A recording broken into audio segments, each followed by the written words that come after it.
Assalamualaikum warahmatullahi wabarakatuh. Alhamdulillahi rabbil alamin.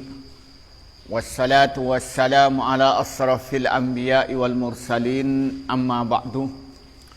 Para santri yang saya hormati, baik putra maupun putri, ibu-ibu, bapak-bapak, dan pemirsa dimanapun Anda berada, malah kita bersyukur kepada Allah atas segala nikmat yang Allah berikan kepada kita.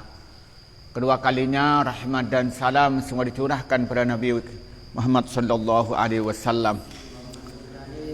Para santri yang saya hormati, pada pertemuan kali ini kita akan mengkaji kitab Adabul Alim wal Muta'allim yang dikarang oleh Hadratus Syekh Ki Hasyim Asy'ari.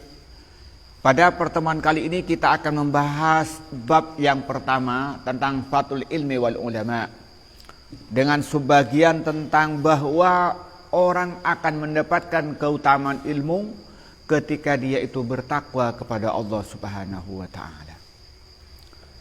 Bismillahirrahmanirrahim.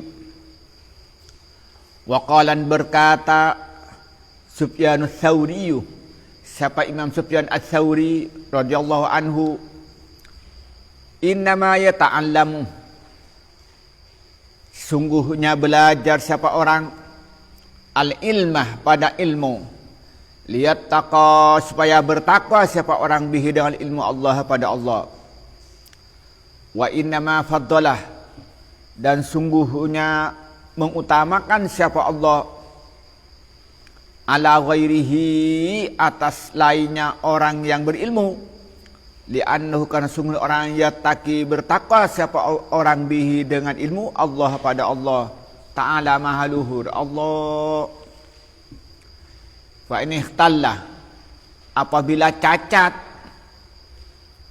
hadal qasduh, apa tujuan ini, wa fasadat, dan rusak, niyatu talibihi, siapa niatnya orang yang mencari ilmu, bi'ayastash'arah, dengan yaitu merasa siapa orang bihi dengan ilmu, atau wasulah, untuk mencapai ila munalin, pada cita-cita pencapaian duniawinya, masa dunia, min mali, nyatanya dari harta, au jahin, atau kedudukan, faqad batala, maka sungguh batal apa ajruhu, gambaran ajruhu, pahalanya orang, wahabito, dan hilang, sia-sia, terhapus, amaluhu, siapa amal perbuatan orang, wahasir, dan rugi siapa orang, husranan, dengan rugi, mubinan, yang nyata. Apa katanya Imam Sufyan? Wa qala Sufyan Ats-Tsauri radhiyallahu anhu. Imam Sufyan Ats-Tsauri berkata, Imam Sufyan itu adalah satu imam muhaddisin, dan dia terkenal juga ahli tasawuf. Tapi keahlian yang pertama adalah ahli hadis. Apa perkataannya? Innama yata'allamul ilma liyattaqa bihillaha, bahwa orang yang mencari ilmu itu tujuannya agar supaya dirinya bertakwa kepada Allah dengan dia memiliki ilmu. Ini niat yang pertama. Para santri berangkat dari rumahnya datang ke pondok itu, niat yang pertama harus niat mencari ilmu. Dan harapan dengan mencari ilmu itu akan menjadi orang yang bertakwa kepada Allah. Dengan niatan dia itu melaksanakan perintah Allah semata-mata mengharapkan ridho Allah, karena tahu apa yang diridhoi oleh Allah. Dan niatan dia menjauhi larangan Allah. Kenapa? Karena tahu apa-apa yang dilarang oleh Allah, dengan takut terhadap murka dan azabnya Allah. Itu tujuan utama mencari ilmu, bukan tujuan yang lain. Wa innama faddala ala ghairihi li'annahu yattaqi bihallaha ta'ala. orang yang mempunyai ilmu itu dimuliakan, diutamakan, diagungkan kepada yang lain, kepada orang yang tidak mencari ilmu, lebih dimuliakan kepada orang yang tidak punya ilmu. Kenapa? Karena dengan ilmu itu dia bertakwa kepada Allah. Artinya apa? Orang yang alim itu kedudukannya lebih mulia daripada yang tidak alim dibandingkan orang yang awam. Kenapa? Karena dengan ilmu dia menjadi orang yang bertakwa kepada Allah. Karena dengan ilmu itu tahu apa yang dicintai oleh Allah. Dia tahu apa yang diridhoi oleh Allah Subhanahu wa taala, dan dia tahu apa yang dilarang oleh Allah dan tahu apa yang dibenci oleh Allah, sehingga dengan pengetahuan itu dia itu melaksanakan perintah Allah, menjauhi jagalah larangan Allah semata-mata karena cinta dan mengharapkan ridho dari Allah. Oleh karena itu apa katanya? Fa in ikhtalla hadzal qasdu wa fasadat niyyatu talibihi bi ayastas'ara bihi tawassula ila munalin dunyawiyyin min malin aw jahin faqad batala ajruhu wa habita amaluhu wa khasira husranan mubina. Ketika tujuan ini sudah rusak dan niatnya orang yang mencari ilmu itu sudah rusak, di mana dia itu ketika mencari ilmu itu ingin mendapatkan kedudukan, ingin mendapatkan kesuksesan sifatnya duniawi, seperti ingin mendapatkan harta yang banyak atau ingin mendapatkan kedudukan, apa? Maka hilang pahalanya dan akan sia-sia amal perbuatannya, dan dia rugi dengan kerugian yang nyata. Artinya apa? Kalau tujuan mencari ilmu untuk bertakwa kepada Allah, lalu bukan untuk takwa kepada Allah tapi untuk mendapatkan kedudukan, oh berarti apa yang terjadi? Maka dia itu rugi.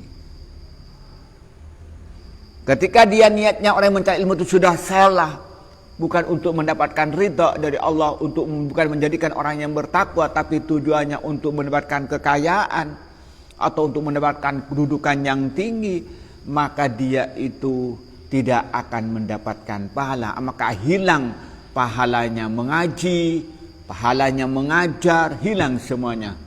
Dan dia tidak termasuk orang yang berilmu yang mendapatkan ridha dari Allah, bukan orang yang mencari ilmu yang mendapatkan kedudukan yang tinggi. Kenapa? Karena niatnya rusak. Maka karena itu apa katanya? Batal pahalanya, hilang pahala amal perbuatannya, dan kerugian dengan rugi yang nyata. Maka karena itu para santri itu dari awal sudah diniatin untuk mencari ilmu. Yang kedua, tujuan mencari ilmu untuk menghilangkan kebodohan dan untuk mengetahui apa-apa yang benar dan mengetahui hal-hal yang salah. Yang ketiga, mempunyai azam, punya keinginan yang sungguh-sungguh untuk mengamalkan apa yang dia ketahui. Baik itu perintah lalu dia laksanakan, kalau larangan dia ditinggalkan. Kemudian yang keempat, betul-betul mengamalkan apa yang ilmu yang dia ketahui. Kemudian yang kelima, diajarkan kepada orang lain, tapi dengan satu tujuan untuk mendapatkan ridha dari Allah, dengan tujuan karena cinta kepada Allah. Alhamdulillah.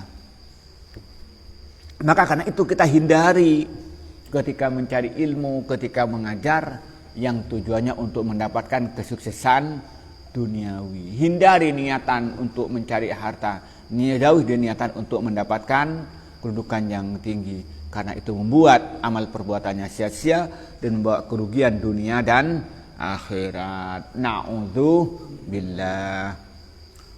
Waqalan berkata Al-Fudail, sahabat Imam Fudail bin Iyad radhiyallahu anhu, balagani sampai ini kepadaku apa annal fasaqata, sungguhnya orang yang fasik, minal ulama, dari ulama, wa min hamalatil Qur'ani, dan dari orang yang ahli Al-Quran. Yubda'u, dimulain apa siksaan, bihim kepada al-fasaqu minal ulama wa hamalatil Qur'an, yaumal qiyamati, pada hari kiamat, qabla abadatil authani, sebelum disiksanya penyembah berhala. Kata Imam Fudail bin Iyad, qala Fudail bin Iyad radhiyallahu anhu, Fudail berkata, apa katanya? Balaghani annal fasaqata minal ulama'i wa min hamalatil Qur'ani yubda'u bihim yaumal qiyamati qabla abadatil authani. Dia mendapatkan riwayat hadis dari Rasulullah yang secara makna, bukan secara lafzinya, bahwa orang-orang yang fasik, apa fasik itu? Orang yang melakukan dosa besar dan tidak bertobat, atau melakukan dosa-dosa kecil terus menerus. Misalnya ada orang berzina, itu namanya apa? Langsung dosa besar, dan dia termasuk orang yang fasik. Atau terus menerus dia itu makan riba, nah dia tidak bertobat, maka itu termasuk fasik, melakukan dosa besar. Atau dosa kecil tapi sering, misalnya Malik ngintip cewek ketika latihan ngajak tebing, wah, kan dosa kecil itu melihat, tapi terus menerus tidak bertobat, menjadi apa? Menjadi fasik. Na'udzu billah. Tetapi lain ini orang fasik yang banyak berbuat dosa besar atau dosa kecil yang terus menerus dan dia tidak bertobat. Tapi ini adalah orang fasik yang istimewa, yakni orang fasik yang terdiri dari ulama, orang fasik yang dia ngerti tentang ilmu tauhid dengan baik. Dia paham tentang ilmu fikih dengan mendalam, paham ilmu tasawuf dengan mendalam, dia paham tafsir, paham hadis, tapi dia fasik. Dia halal haraman wa harrama halalan. Dia mengeluarkan fatwa yang aneh-aneh, apalagi zaman medsos sekarang, memberikan pernyataan-pernyataan yang bertentangan dengan Al-Quran, bertentangan dengan hadis, bertentangan dengan ijma'.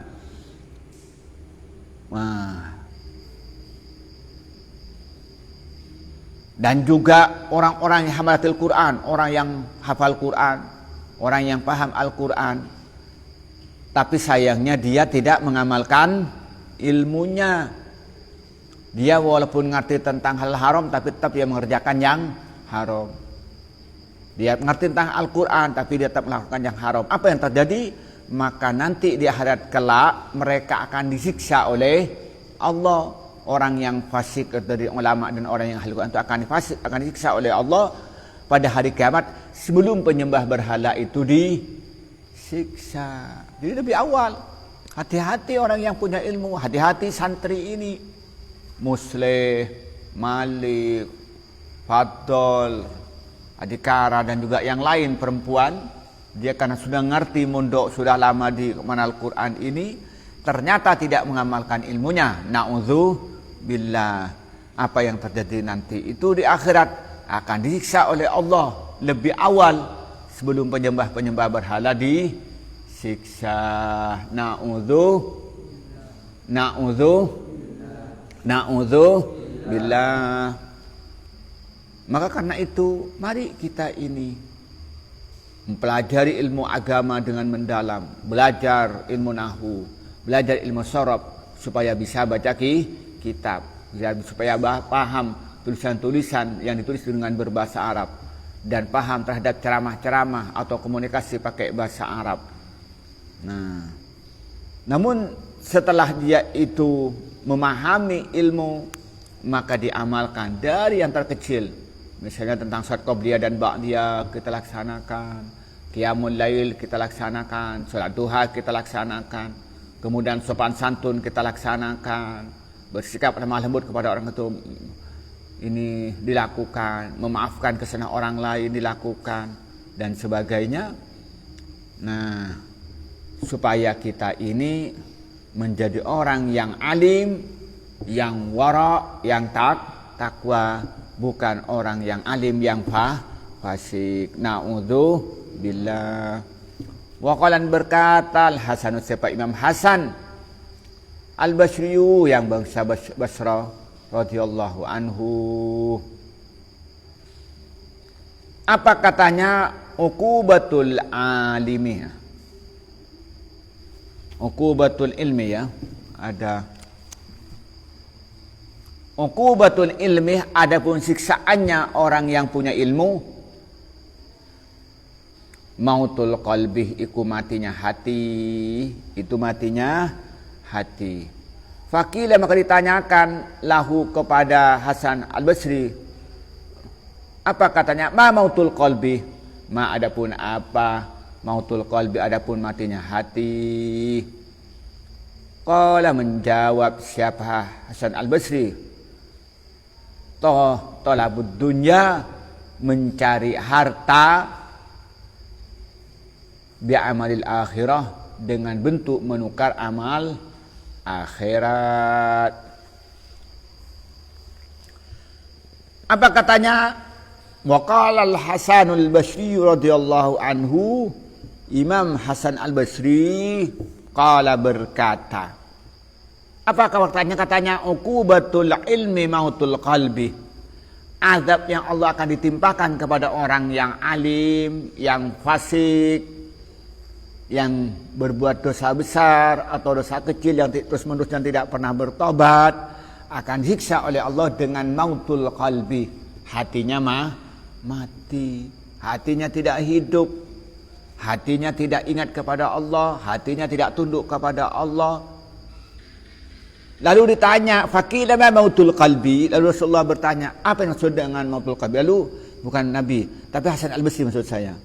Apa ma mautul qalbi? Maka Hasan Al-Basri ditanya, apa menyatakannya? Qala, yang disebut mautul qalbi, mati hatinya itu tolabud dunya bi amalil akhirah. Dia mencari dunia ditukar dengan amal akhirat. Artinya setelah alim, dia berfatwa dengan tujuan dia mendapatkan jabatan. Dia ketika alim berfatwa sesuai dengan kehendak penguasa. Supaya apa? Supaya mendapatkan bonus. Nah, dan sebagainya. Maka itulah azab mautul qalbi bagi orang yang beriman tapi tidak bertakwa kepada Allah. Inilah yang bisa kita bacakan pada malam ini. Semoga kita semua yang hadir di masjid ini dan juga pemirsa dimanapun Anda berada, oleh Allah dijadikan ahlul ilmi, termasuk orang yang ahli ilmu, at-taqi, yang bertakwa kepada Allah, dan juga yang mengamalkan ilmu yang kita miliki dan mengajarkan pada yang lain semata-mata mengharapkan ridha dari Allah. Amin ya rabbal alamin. Kenapa? Karena orang yang berilmu itu akan mendapatkan bermacam-macam keutamaan. Ya, sebagai keutamaannya dia itu jadikan orang yang mulia dan lain sebagainya. Ketika mencari ilmu itu semata-mata mengharapkan ridha Allah. Akan tetapi ketika dia mencari ilmu bukan untuk mendapatkan ridha Allah, lalu dia menjadi orang alim, akan mendapatkan azab dari Allah dengan apa? Dengan mati hatinya. Apa yang orang yang mati hatinya itu? Maka dia mencari harta dengan cara mengorbankan akhirat. Dia mungkin berfatwa untuk menyenangkan penguasa dan rela dia berkata yang merugikan Islam dan umat Islam, tapi tujuannya untuk mendapatkan dunia. Na'udzubillah. Inilah yang kita sampaikan pada malam ini, semoga bermanfaat. Wallahul muwaffiq ila aqwamit thoriq. Wassalamualaikum warahmatullahi wabarakatuh.